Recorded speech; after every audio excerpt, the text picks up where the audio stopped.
I'm emotioned. Well, thanks for coming, first of all. I don't know if you are following Zone H or if you are following the major hacker conferences around the world. Since the beginning of this year, we started to produce comic books like this. And online on Zone H, you can find our comics. What is the comic related to this topic? Actually, it is related to much. Usually, when we have a sort of presentation or a seminar somewhere of a certain importance, we also produce a comic which is something which goes together with the presentation, and to fully understand the presentation and what we want to transmit to you, it's better that you read also the comic. The comic are a little bit technical, but not too much, so everybody, even the business manager, can understand. And particularly for this conference, we produced a comic based on espionage activities. Okay, it's a little bit science fiction comics, but if you can easily substitute the science fiction elements with elements that are already present nowadays. And you can get one copy, actually 4 copies of this comic with the autograph of the producers, which is me and him. No, but for this number, actually, we were having a lot of help from 2 persons, which are actually very much important. This is the cover of our next comic, and for you guys attending this presentation, there will be a CD with the PDF file. You can get it for free. Wow. And you have basically 2 reasons to read such comic. The reason it is that in this particular episode, we have Fyodor, which is Nmap author, and HITB founder, lead dog. They helped in the storyboard, so they were actively participating in producing the comic, and basically they are the 2 heroes of the story. So this is a good reason why to read the comics. But you also have another good reason, that you can see my ass in the comics. And the ladies, they love it, usually. Okay, actually, it's only in the first episode. Later on, people, they told me, come on, you can't do such stuff. So this episode, it is more serious without naked flesh. Excuse me? In the next episode, there will be a social engineer of French origin, absolutely naked, will be spanked by the heroine which we have.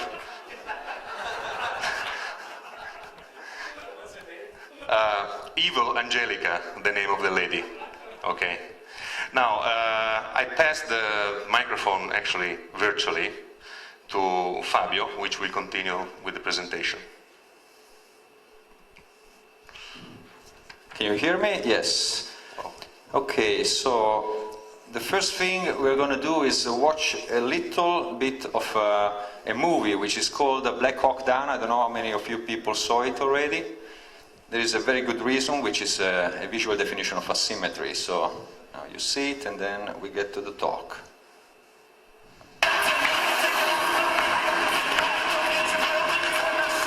Sir, the vehicle has stopped. So this is the real deal now. He's sure this time.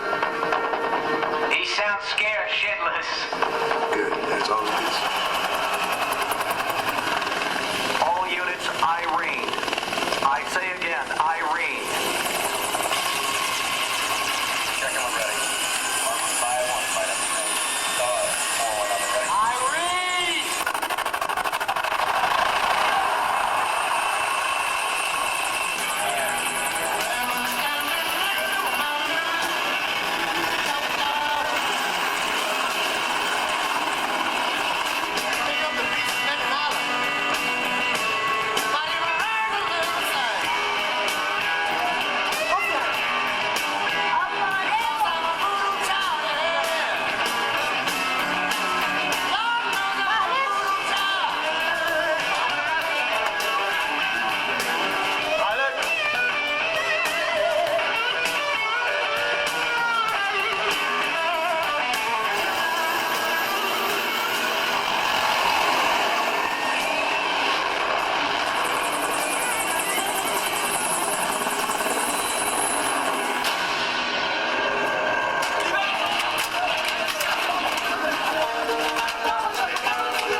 disk? Huh? This was a DVX file or what? I don't know.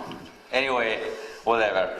So, I don't know if you caught the message of this little piece of the movie.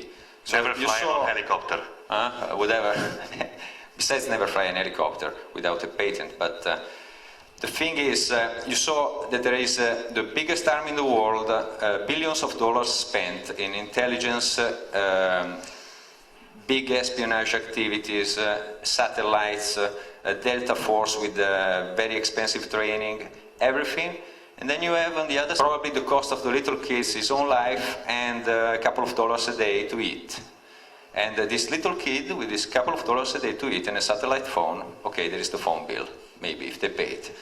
But this little kid just totally destroyed the hopes of victory of this army in this specific example. So this is what asymmetry is in this field. I'm talking about, of course, what we're talking about now, which is intelligence, fighting, cyber war, whatever.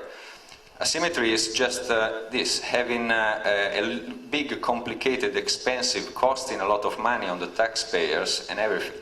On one side, and on the other side you have, whatever you can do. Like, definition of asymmetry is also, you use whatever you have in hand. You can use a fork to eat or to kill somebody. To kill somebody is an asymmetric way to use it, okay? It's just unconventional way to use it. So, I'm gonna say now some things that they are like, they can look like obvious to everybody, but they must be said just to understand what is the background of the activities, the intelligence activities of today and how things are evolving in this field. Either for the purpose of law enforcement or, to fight for the good against the evil, or just to get more money and for profit. Only for mere money and profit. So we're going to talk about all the new threats, industrial espionage and state-sponsored espionage, which in many cases is the same thing, okay? Because a lot of countries, they finance intelligence agencies also to work for the industry, just to back up their own economy. Italy is not one of those, unfortunately. So. And then we have cyber defense methodology. Okay, we're going to say just a little bit about this because we don't have enough time, and counterattacks, etc. So, this is one of the obvious things. I mean, it looks like obvious. Everybody says that, after September 11, everybody talks about, oh, there is September 11, everything changed, and all this type of things. So, the fact is, I'm in the business of intelligence I've been since 1985, and I can tell you that in actual fact everything changed. Because before, when there was the Iron Curtain, and I was there for 5 years when there was the Iron Curtain, there was the big evil, which was the Soviet Union, and there was enough. But the most of the money went into government activities. Then after the Iron Curtain, there was a little attention on security. I mean, security wasn't a big deal. Nobody was spending too much money for it. Also because you can never demonstrate to top management or to anybody how much money you're going to save with security measures. You're going to just know it when you have a security breach. So when you lose some money, you say, shit, I lost some money. But if you don't lose them, there is no way to tell that you're going to lose that much money. So you cannot demonstrate how useful it is, or that you need to work on security for any reason. So you also have Microsoft is a good example of that, as I was talking with some Microsoft guy today also. I mean, now they're putting a big attention on security because there is a lot of hacker activity and a lot of security breaches on the operating system and on the application level. But when it was born, can anybody say that it was security oriented as an operating system? Of course not, otherwise we wouldn't have all these problems right now. So, now, a big thing that nobody ever talks really about industrial espionage. I mean, it is something you read in books maybe, but there is no real concern about it. It's like an invisible phantom, you know, going. That you talk about just amongst top managers or you know, between security managers of corporations or with the Justice Department or things like that. But there is no public talk about it. And the reason why is because the industry can lose its image for it. So that's a big deal for the industry. Sometimes they don't even, industry doesn't even report to the police or report to anybody that they had a security breach, unless somebody discloses it, which is, you know, somebody external discloses it, because it can be bad for business. So it's better to support a big security breach and risk your customers, you know, well-being or financial well-being, and it's better that than report and make people know or alert them that there is a problem. So you have credit card companies. I worked for many years for a big credit card corporation, and I remember perfectly having tons of security breaches and problems, you know, every day. But none of this, they were all treated very confidentially. You know, like, you know, this is something strategic. You cannot talk about it. You cannot talk about fraud. Fraud is a strategic matter. It's a competitive matter. And then you have the T-Mobile thing, which Roberto is going to talk about later. And then there is this thing which I call K. I cannot actually mention this company, but I can describe it to you. K stands for the first letter of a huge American corporation dealing with security. This huge American corporation dealing with security and with due diligences, and they also have some people in Iraq. Actually, some of their people, they do the guarding of the stations in Iraq for American soldiers. I mean, they are private people, you know, with all these guns and everything. And this big corporation, which was involved in a big industrial espionage matter last year and the year before, was, you know, totally breaking into, and all their database was taken by some people, which nobody knows who they are. And this big database of about 350 gigabytes zipped. It was used against them, but did you ever hear, I mean, did you see in the newspaper something about it? I mean, this corporation is still in business, is still working, customers are still trusting this corporation, just because nobody knows that this thing happened, except the actors that are involved in it, and a few other people like me, for example. And you now? Yeah, but you don't know the name. Well, you can look it up. The second letter is R. So, this is the thing. I mean, this presentation, the beginning was made by another person, so can anybody say what this picture is standing for here? I don't know. I mean, that's why I'm asking you. Somebody put it there. Anyway, just jokes apart. Don't look at the picture. So, what is industrial espionage? Industrial espionage is, here is said is the illegal acquisition of intellectual property and trade secrets. In other words, theft. But actually, what you're looking for when you're doing industrial espionage is specific secrets, specific things, which it's not like stealing like a Picasso or something like that. You know, think about a chemical corporation, which spends tens of years maybe, sometimes. I mean, I know in the aerospace industry, a project lasts for 10, 15 years before it's completed for an helicopter, for example. So you do a lot of research on this little formula for a pill for the headache, or to just, you know, relieve a sore throat, and or for AIDS or whatever. And you kill a lot of animals doing that, because, you know, you need to experiment on animals, and maybe sometimes you experiment it also on human beings secretly. Anyway, you have to have a huge setup and a lot of money to do that research. And then after many years, you have this little formula which stays in a floppy disk.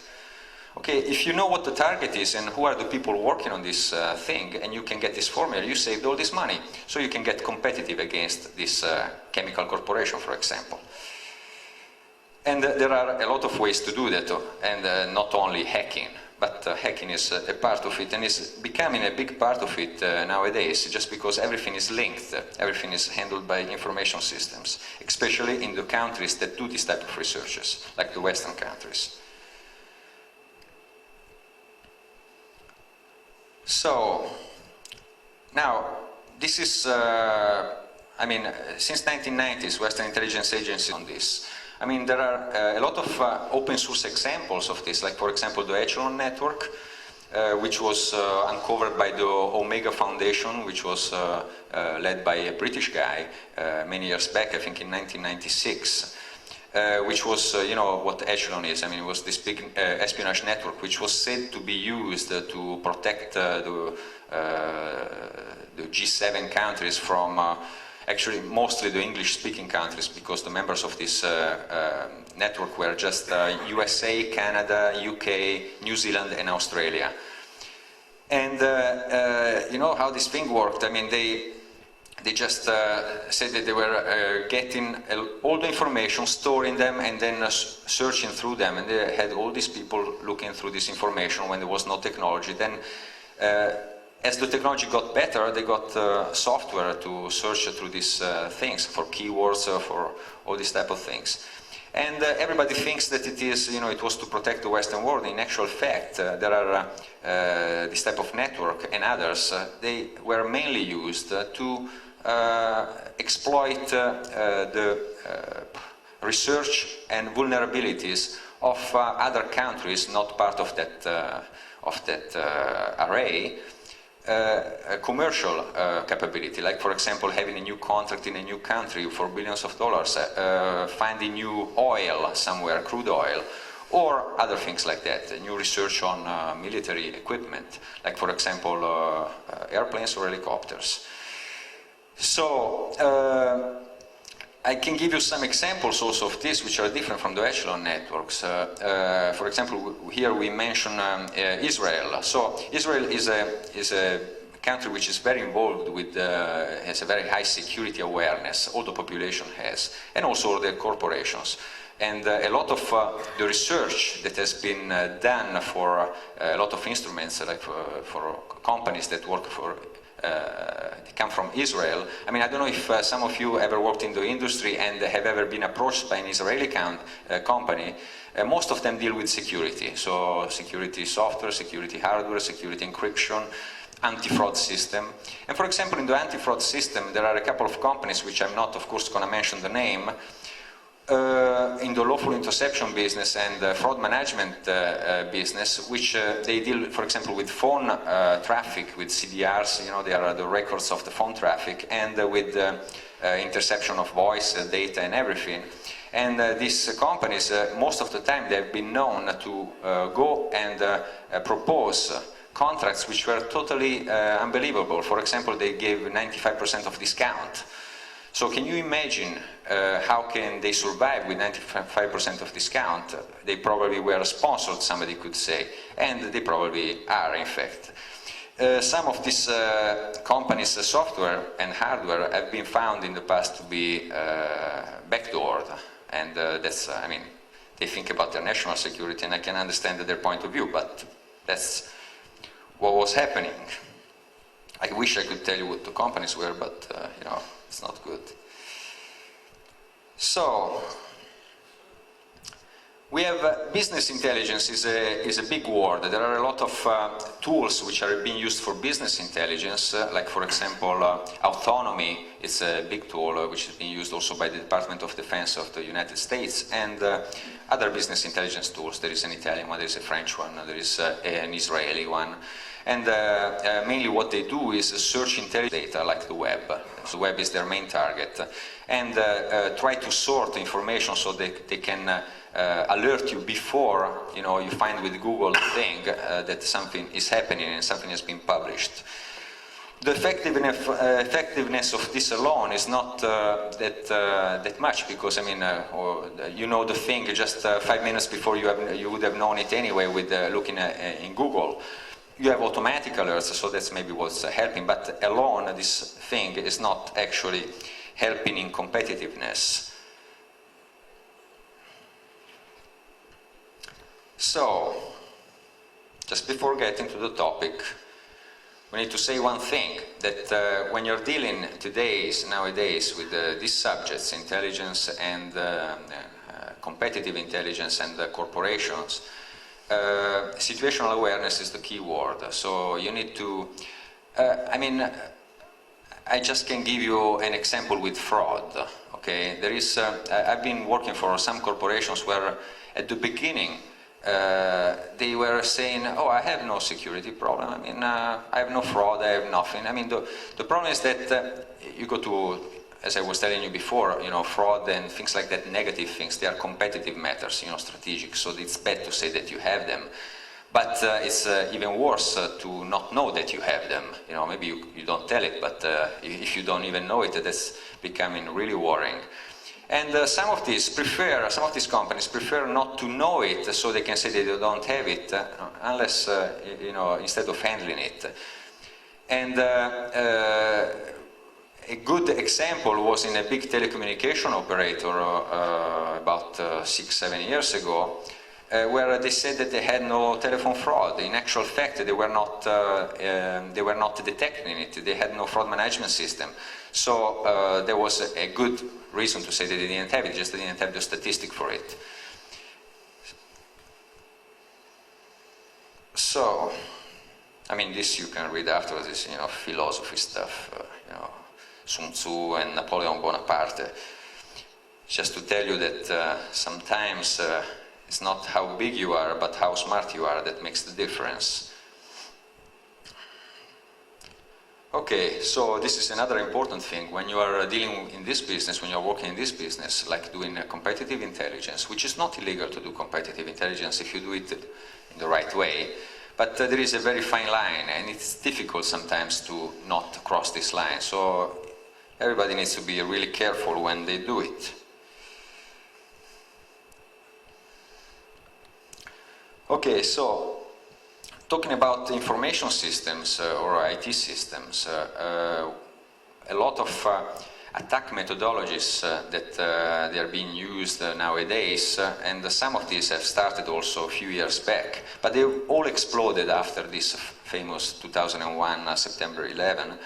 They are this. So there have been a very high growth of botnets and autonomous agents being built just to collect data and send them to a single source. Then you have the classical social engineering thing, exploiting human vulnerabilities, and you wouldn't, I mean, whoever of you did social engineering before, you know how vulnerable is the human brain. It's worse than any type of operating system you've ever had. I mean, you just need to cuddle the human a little bit, and it would tell you anything. And sometimes just to find the right way to ask him the question would lead him to tell you anything, even the most confidential or secret thing for him. Then you have the big mouth, the ones that have to demonstrate. This is a psychological thing. I'm a psychologist actually, so being a big mouth is a pathology from my point of view, because you need, it's a syndrome to demonstrate that you are you are capable, and you're always comparing yourself with somebody which is near you, so you need to tell your things always, and sometimes you tell these things too loud and too much. Then there is information leakage. Sorry? Okay, I thought somebody talked. Information leakage and data manipulation, and then you have open source cratering, which we were talking about before. Sometimes in open source you do find some very interesting things, just because somebody put them there by mistake. Like, for example, I remember in another company, they published on the website all the list of their top key people, key top managers and the key people, which was, the strategic people, with all their email addresses and telephone numbers, name of the spouse, etc., etc. It was very interesting, actually.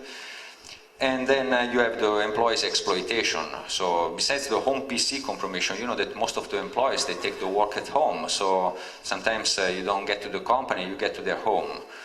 And okay, mailbox hijacking, but the employees' exploitation also is a social engineering thing, because you find disgruntled employees, and a disgruntled employee would do anything just to get even. Okay, and that's the most dangerous type of human in a company. Okay, so here we have a very complicated thing. you have state. The state must spend a lot of money and justify all the money that is spent. So they build all these big teams of analysts and people that verify the analysis of the analyst and people that translate the verification of the analysis of the analyst. And then all this big complicated thing which costs a lot of money. And then you have this very simple thing. So this is the modern espionage process flow. This is a thing that happens, is being done by groups of people, which actually, what I forgot to tell you is that recently, in the last 4 years, there was a big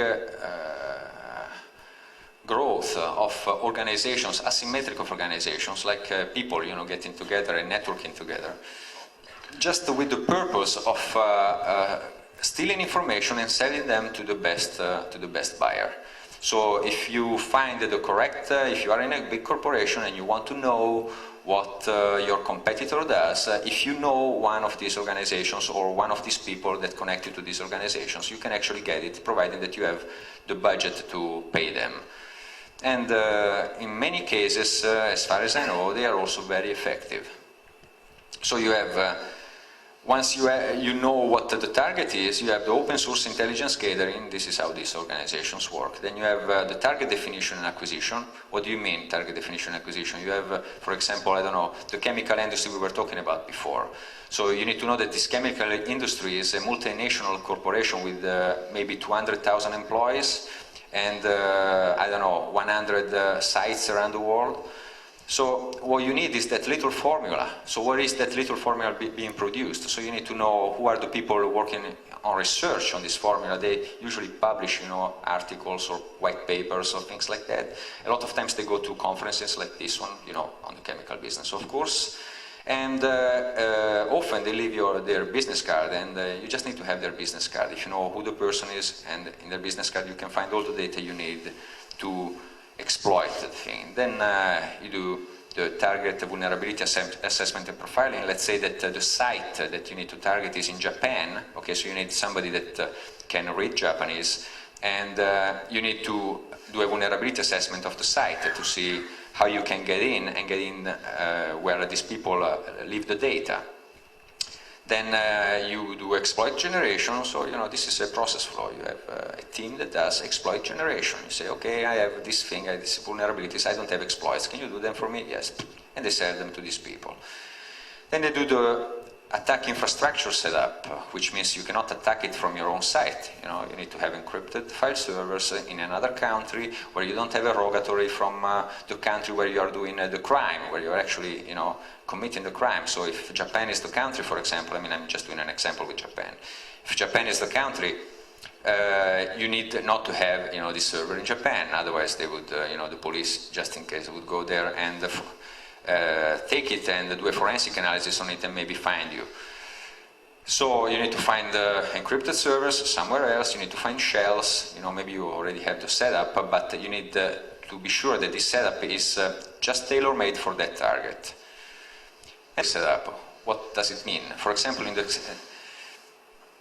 example of Japan, if you have this chemical corporation, okay, the last thing you wanna have is that they imagine that you, as the competitor, are trying to get information from them, okay, that you are the one that is trying to steal this thing. So you need to make it look like that somebody else is doing it. So you need to find who else is interested in them, who else doesn't like them, and then just make sure that whatever activity you do is blamed on them. So you need to set up fake communications and maybe some denial of service coming from somewhere else. I don't know, things like that. It changes every time from target to target, as far as I understood from whoever is doing these things. And then you have the target exploitation. When you exploit the target, there are two different things that happen in this case. Either you just get all the information and then you shut it down, or you just set up a link to get the information until they find out that there is a problem and they shut it down. Or you give key in hands the thing to the customer, just in case. If the customer is another big corporation, they pay you, you give them the thing key in hands. So with the passwords and usernames and everything, so they can continue the job. I just want to add one thing. If you are involved in penetration testing, you can recognize that this scheme is really very similar to the scheme you're using when you're doing a penetration test to any company. And by the way, penetration tester must possess hacker skills, which are the skills needed to do such kind of activity. Okay, one thing that is important to say is that, I mean, the most danger that I found in this type of problem or in this type of activity is actually coming from people doing penetration testing.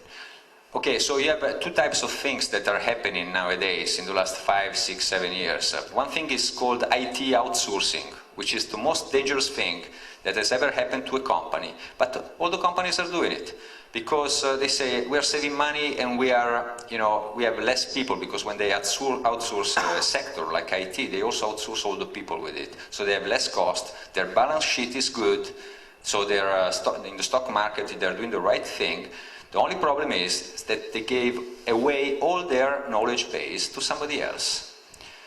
When I was working for a military corporation, I found out that, for example, the outsourcing, they were trying to outsource the IT department like everybody else was doing, and the company that was you know, the first in the line to get this IT thing was also was owned at 30% by the competitor, by one of the competitor of this company.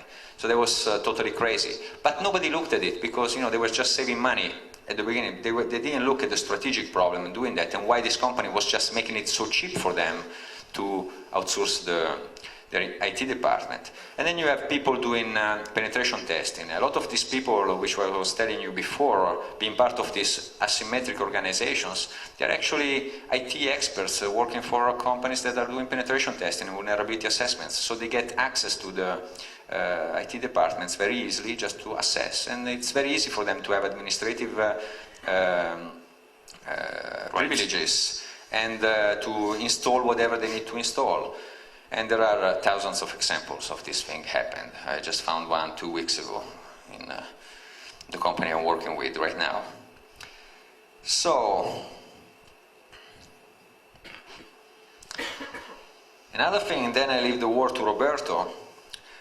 So there is one specific organization, asymmetric organization, which was dealing with this type of business. They are, I think they are in business, they've been in business for about 3-4 years. I'm talking about asymmetric organization doing intelligence gathering in very dubious legal ways and selling them to, you know, to best offers or others. I know for sure that they started the project because at the beginning all the activity was human-based. Then they said, well, why, you know, why doing it all by hand? So taking, and they called it Skynet 1.0, taken really from the Terminator movie. That's very interesting because when I got somebody to describe it to me, they said, I mean, we get the machines that need to talk. I mean, a lot of the artificial intelligence thing is being done trying to get the machine to talk like, you know, the human, to speak the same language and everything. Look at the Aibo, for example, of Sony Corporation. I have 2 in my home of Aibos. You know, they bark, you know, and they try to do the dog, but in actual fact they are a machine. So their artificial intelligence is in trying to imitate the dog, but they are machines. So a machine should just be a machine, they say. So the machine should talk its own language and should live in its own universe. So what they're trying to do, which is very interesting from a scientific point of view, but very scary from another point of view, is they're building these computers, which they are exploiting, learning how to exploit the network and trying to gather in automatically the right tools to speak with certain types of other machines, like finding the right protocol to speak with one application or with one machine or with one network.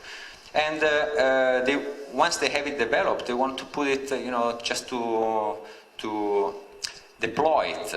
And how do they deploy it? As I was telling you before, most of these people, they're working for companies which are in the IT business, so it's very easy to add a cluster or a machine to some array which is somewhere in a data center. Imagine if this is going to be deployed worldwide in a lot of corporations worldwide. What could happen? with this type of thing. I mean, it's very scary thinking about it, but it's very stimulating from an intellectual and scientific point of view. As soon as we have more data about this, we are very happy to give it to you. But as far as I know, right now they are still in the research stage. So here is the word to Roberto. A few more examples about espionage. Actually, this is not specifically, we cannot classify it as a corporate espionage, as it was originally kind of joke done by hackers, didn't know what to do in the evenings, and they found out that it was a good thing to hack for mobile phone operators in USA. I'm talking about the T-Mobile case. It was hitting the news a few months ago, and it is related to a case which happened in 2003. By the end of 2003, a group of hackers breached using a web application flow into the T-Mobile management system that T-Mobile was supplying to the resellers. Through such system, they got enough rights to collect emails, for example, and password of the T-Mobile users, so they could basically spy the hundreds of thousands of customers of T-Mobile, and this was going on for more than 1 year. Maybe you heard about the leakage also of the telephone numbers contained in Paris Hilton mobile phone. This is also connected to such case. What is not public, actually, it is that the hacker eventually, they discovered that one NSA guy or FBI guy, CIA guy, sorry, was using the T-Mobile email just to bounce his work email from the work to his home. How good. In this way, his email box was sniffed by the hackers, was surveyed by the hackers. They got a sample of classified documents. And once they understood that this guy was from CIA, they even found a flaw in the telephone voicemail system, which allowed them even to snoop what was going on in the voicemail box, basically hearing the conversation left by somebody else toward this CIA guy. The nice thing it is, even if it was not a case of corporate sponsored espionage, the T-Mobile subscribers' data, they were basically sold on internet, and a lot of different services that were available for people who wanted, just for example, knowing a telephone number, who was behind this telephone number, or for example, knowing the name of a person, getting access to his telephone number, even having copies of the content of the email boxes. Zone H in this case was informed, as we always have a neutral approach. We have very good relationship with government institution, even police department, as well as we have very good relationship with the hacker and cracker community. We prefer to keep our neutral status so that both of the parties are trusting us, and this way we can collect more information about vulnerabilities, the process of violating system, new processes, building up statistics which are later on available to the public. This is basically Zone H mission. Another interesting case was a case of the Israeli Trojan horse. It was a big scandal, and this was pure corporate espionage, about a group of companies and leading people within such companies that they were acting in such way that they were capable to infect competitors' computers with specially crafted Trojans, so to exploit the competitor system for intelligence, for business intelligence purposes. Again, this is not a very old stuff. Probably it's related to something that happened 2 or 3 months ago, just before the summer. I suggest you to go on the internet and look just for Israel Trojan, and you will find immediately a lot of articles, interesting articles about this case. Another very good case study, which I know very well because it was hit in my country, Italy, it is related to the Chinese Trojan attacks. Here we are mentioning also that several American corporations got compromised in the last year by Trojan attacks. I would also add several UK corporations.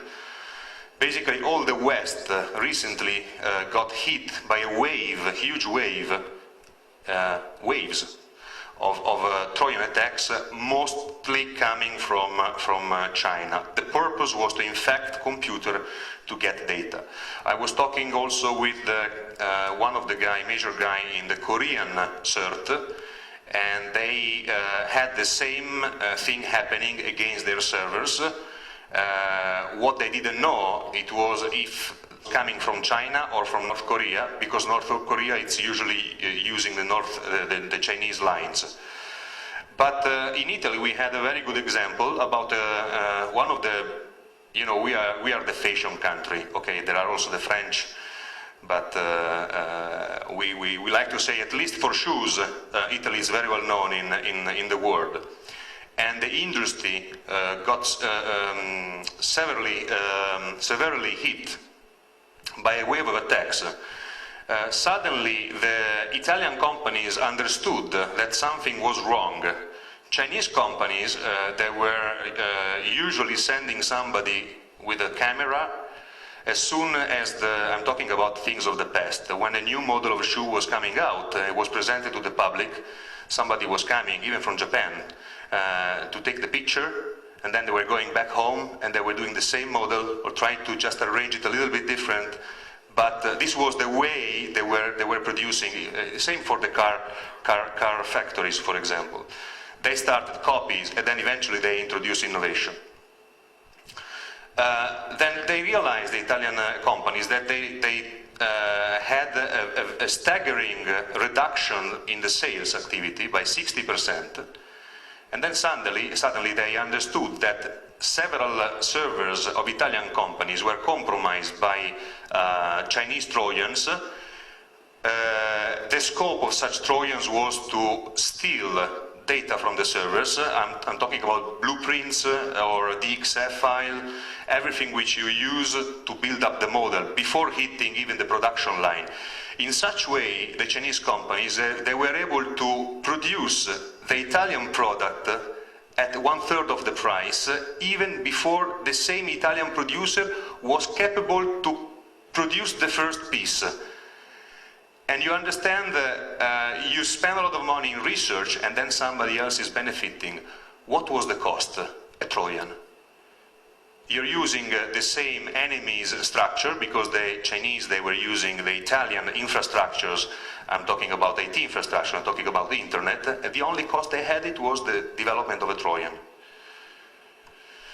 And finally, this is an example I'm proud of, because I talked about this topic for the first time in the Belua conference in Indonesia. And we were presenting the new American superpower program for war, which is called FCS, Future Combat System. It's a huge project worth $23 billion. And it is involving a lot of companies. And we were analyzing, as Zone H, we were thinking, America is producing a very well advanced war program based on super networks deployed on the enemy's territories. If we don't have enough money, being the enemy of America, for example, what we would do? This was the question of Zone H. So we started to dig, to try to understand how much information we could take from the open sources. And then we eventually were capable to have in our hand even the names of the person involved in every single aspect of the project, what they were specifically doing, and their personal email address, which for a hacker, it is basically the starting point. And what happened? We reproduced such topic in the DEF CON conference, in Las Vegas in July. And then right after, I was in Italy, and I got contacted by a representative of a very powerful nation. I don't want to tell you the name, but the flag has star and stripes. And they told me, there is a ring of hackers who is violating servers of the companies who are participating in important US military programs. He didn't mention the FCS program, but I understood it immediately. Do you know anything about that? And of course we kept our neutral status and we said, well, no, we don't know anything, and even if we knew it, we weren't gonna telling you. But specifically in this case, I didn't know anything about it. But it was the confirmation that somebody was actually acting in the way we were thinking as soon as we saw the paper the first time of such big American war program.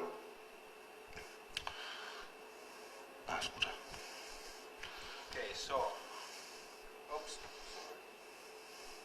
Hello, okay.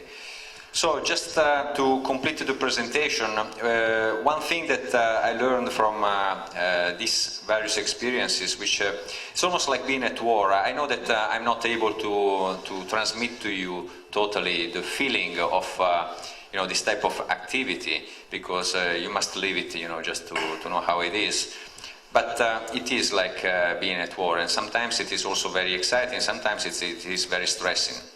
One thing that I found out is that it is totally useless to raise a wall, because to make like, for example, firewalls, just talking about walls.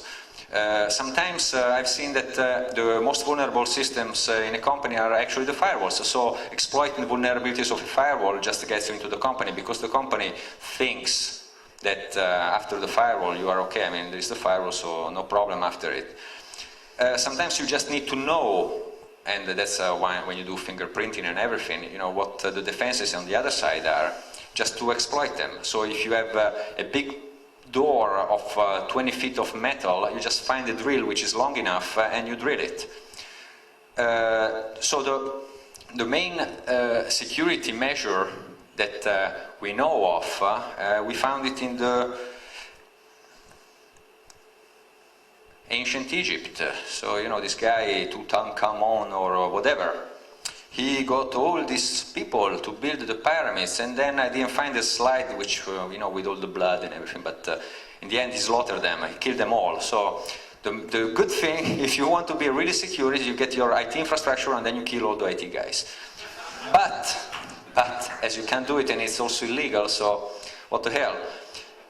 There is another way. The other way, which is not so secure, also because then you run out of IT people and you don't have them, The other way is, and the most effective way that I found, is not to raise walls, but it's just to put good ears, just to be able to listen, to monitor, to capture the data. So if you can detect a problem and be alerted for it, good. If you cannot detect it because it's a new thing, at least you have it recorded. So you can find it when you find out that you actually had a problem, and you can do your forensic analysis, and you can go back, you can backtrack and find the solution for that, and maybe also find the culprit. So logging and listening, that's the most effective way I found to handle this thing. And then the other thing is just not so you don't have to kill everybody, just to make sure that at least you pound in the head of people not to talk about the security measures you have in place, not to say what type of firewalls you have, not the naming policy, like not call the machines FW blah blah blah, or DMZ, etc., and all this type of things. So I hope this was a little of help. If you need some more details about these things, of course not too in-depth details, but whatever, we can just contact us afterwards. And so another thing is, once you get a good defense mechanism in place, like you spread terror around the IT guys and other people not to reveal what you have in place. And once you can log, if you have the logging capability to at least listen to all the information, there is a way to counterattack. But this type of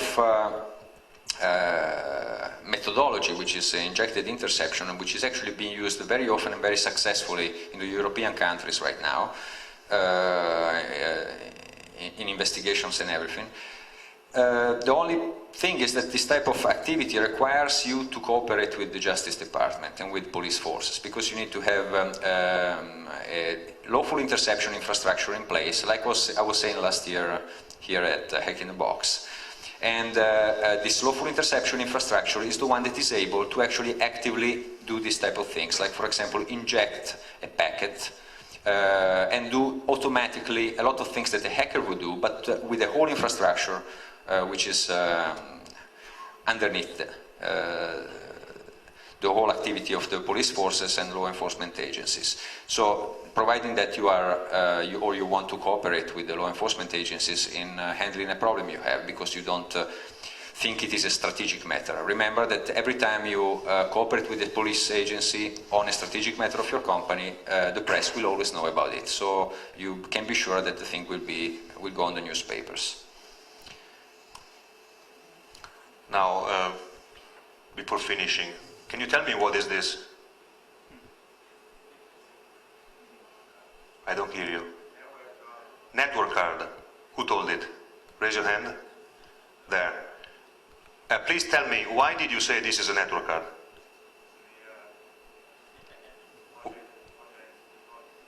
Because you saw it before? Okay, so you recognize it by the shape, right? Eventually you will plug it in your PC and you see if it works. If it's having the traffic flooding your PC or not. And that's it? This is all the way you are recognizing this piece of equipment as a network card?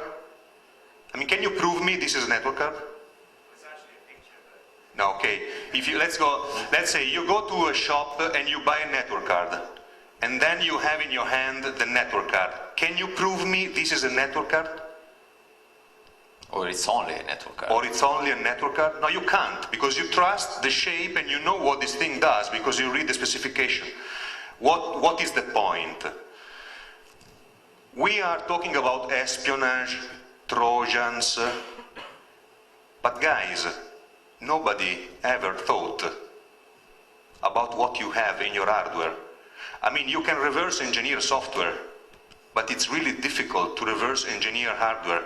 For me, this network card could have, hypothetically, computational capability and could even execute some operations if properly instructed from remote. How would I know? It's not possible. It would be impossible not to know it, because you can't reverse engineering. And actually the law, it's helping in such way the bad guys, in the sense that if in any network appliance would ever be present some spying system, the law is telling you that if you do reverse engineering, you're breaching the law, therefore you go in trouble. And you can see, for example, what happened at the end of July at the Black Hat conference in Las Vegas. The guy who was raising the problem with the Cisco flow got immediately raided by the agents and questioned about illegal practice of reverse engineering. Now, did you thought it before or not that the problem might not be in the software but might be in the hardware? We are all blindly buying the hardware, but we don't know what is it exactly. This is a provocation, of course. I don't want to say this is happening. But if I was a spy and I had my hand on any production line of such equipment, I would definitely think to do something like that. And if you read the first episode of our comic book, it's actually based on a similar fact. And before finishing, talking about comics, we invite you now at the end of the presentation to get the copy of your own CD, which is signed in original by us, by Litdog, and by Fyodor. And then it will be auctioned also 4 t-shirts, like this one, comic t-shirts, signed in original, and 4 copies, color-printed copies, signed in original by the authors. And because it is auctioned for charity, we invite you for a good bid. Thank you very much for the